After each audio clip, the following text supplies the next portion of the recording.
jamais des questions. Pourquoi que Dieu se révèle aux autres, il ne se révèle jamais à toi? Parce que tu n'es pas fidèle. C'est tout.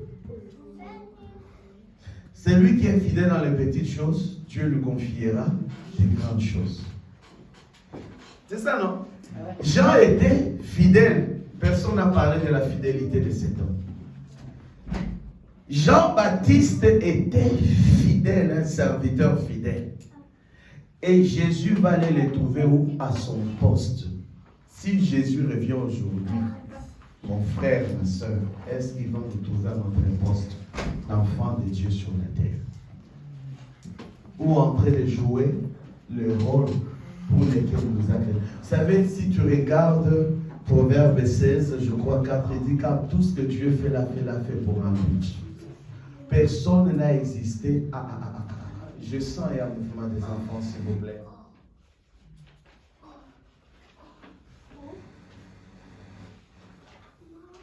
Tout ce que Dieu fait, il le fait.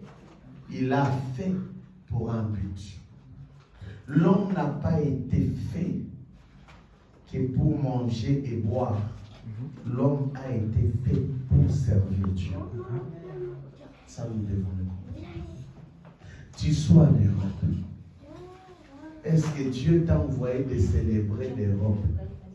Est-ce que Dieu t'a envoyé de célébrer l'Amérique? Est-ce que Dieu t'a envoyé de célébrer ton pays, l'Afrique? Dieu ne t'a pas parlé. Ce n'est pas la mission de parler de toutes ces choses-là. Vous allez voir de quelqu'un matin, midi, soir, en train de parler chez nous. Ce n'est pas ça le message. C'est la distraction qu'a les gens. Mais de parler de Jésus.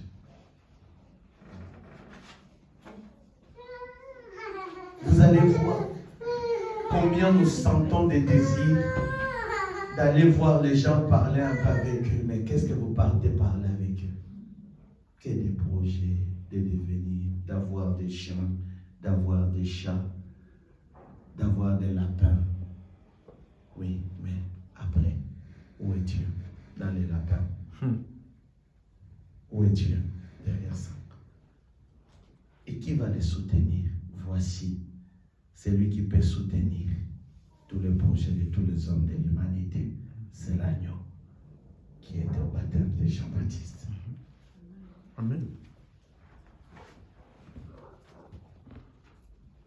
Vous imaginez? Est-ce que toi aussi tu peux être un Jean-Baptiste cet après-midi? Dédié, voici l'agneau de ma vie. Voici celui, les gardiens d'Israël qui ne dort ni ne sommeille. C'est lui qui te garde.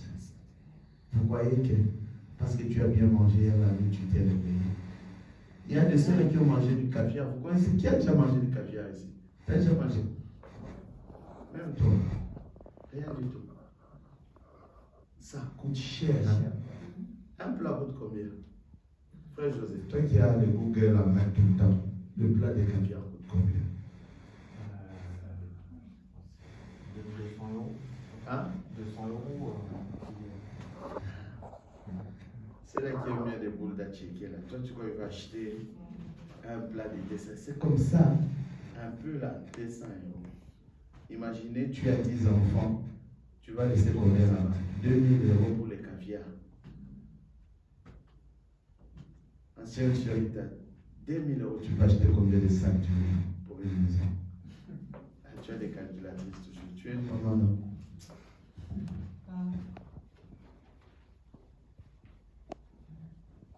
Ancien Imani, combien de sacs de semoule dans 2000 euros? Un dépôt, hein? Une chambre sera consacrée à la semoule. Et d'aller acheter une quantité comme ça, regarde, 2000 euros.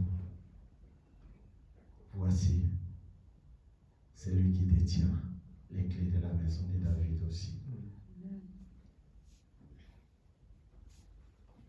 Mais regardez la fidélité de Jean-Baptiste va permettre de voir le ciel ouvert.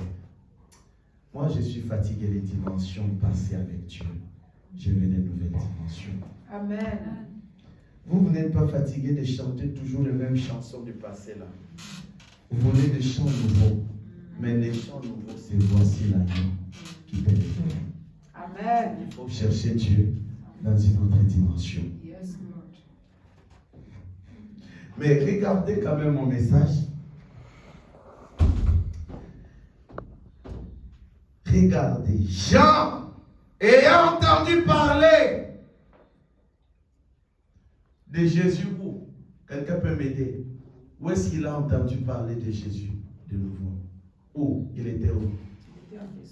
Il était emprisonné.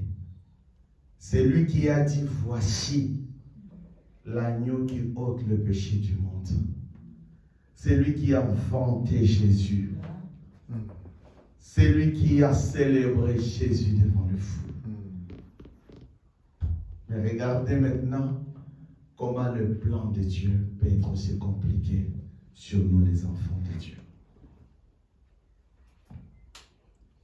C'est lui qui a été le journaliste de Dieu, la voix qui crie dans les déserts, le messager de la repentance. Mais là, on peut commencer aussi à dire que c'est le début de la dépression qui commence.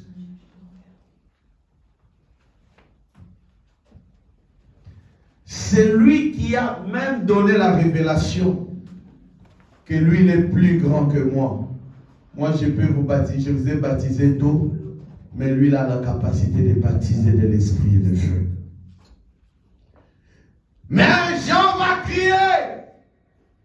Je m'imagine, on va l'arrêter à cause de sa fidélité, à cause de son intégrité, à cause de son message. On va l'arrêter par Hérode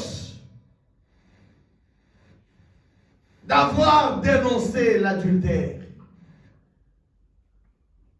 Vous voyez les gens pourquoi nous fuyons le message. Oh, moi je n'aime pas ces histoires-là. Beaucoup sont dans les églises là. Mais si vous êtes en Christ, là, vous êtes là maintenant pourquoi? Ce n'est pas un lieu de repos. Vous savez ce que l'Apocalypse dit? Que celui qui est ni chaud ni froid, je le vomirai. Qu'on se pose aussi cette question. Est-ce que tu es froid ou est-ce que tu es chaud pour Dieu?